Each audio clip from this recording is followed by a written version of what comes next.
শেখ হাসিনা সরকারের পতনের দাবিতে আন্দোলন শুরু করা নবগঠিত রাজনৈতিক দল জাতীয় নাগরিক পার্টি, যাদের দিকে পুরো বাংলাদেশের মানুষের নজর আটকে আছে। সেই দল গঠনের মাত্র 2 মাসের মাথায় একাধিক অভিযোগের চাপে পড়ে। একের পর এক চাঁদাবাজি, তদবির বাণিজ্য এবং দুর্নীতির অভিযোগে মুখর হয়ে উঠেছে সামাজিক যোগাযোগ মাধ্যম।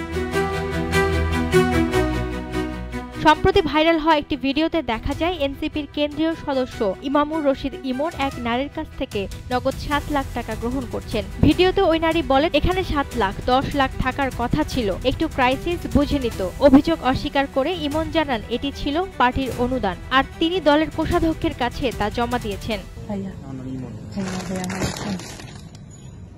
এখানে 7 লাখ টাকা আছে ভাইয়া। হ্যাঁ, 10 টাকার কথা ছিল, মানে একটু ক্রাইসিস, মানে বুঝেন না, ব্যাংকও দিতে চায় না।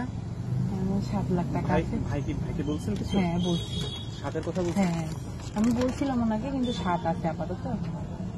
আচ্ছা, মানে এটা ভাই জানে তো যে 7 আছে? হ্যাঁ হ্যাঁ ভাইয়া। আচ্ছা, ঠিক আছে হ্যাঁ। তবে এনসিপির সাবেক মুখপাত্র উমামা ফাতেমা এই যুক্তিকে মানতে নারাজ। গুলশানে আওয়ামী লীগের সাবেক এমপি শাম্মী আহমেদের বাসায় চাঁদাবাজির ঘটনায় গ্রেফতার 5 জনকে নিয়ে তিনি লিখেছেন, এই প্রথম নয়, তাদের শিকড় অনেক গভীরে। এনসিপির যুগ্ম সদস্য সচিব মাহিন সরকার নিশ্চিত করেন, ঘটনার সাথে জড়িত রিয়াদ পুলিশ সংস্কার কমিশনের সদস্য। রহস্য আরো গভীরে চলে গেছে।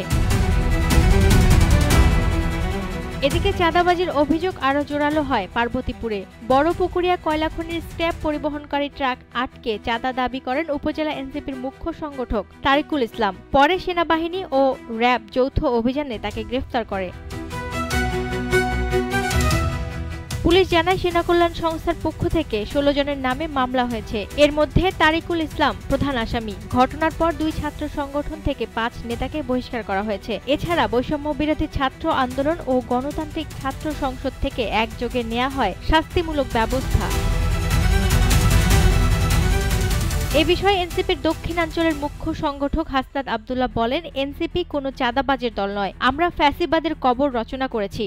ফ্যাসিবাদ বিরোধী লড়াইয়ের প্রতীক হয়ে উঠে আসা এনসিপি কি আদতেই নতুন রাজনীতির প্রতিশ্রুতি রাখতে পারবে, নাকি ঘুণ ধরেছে শিকড়ে?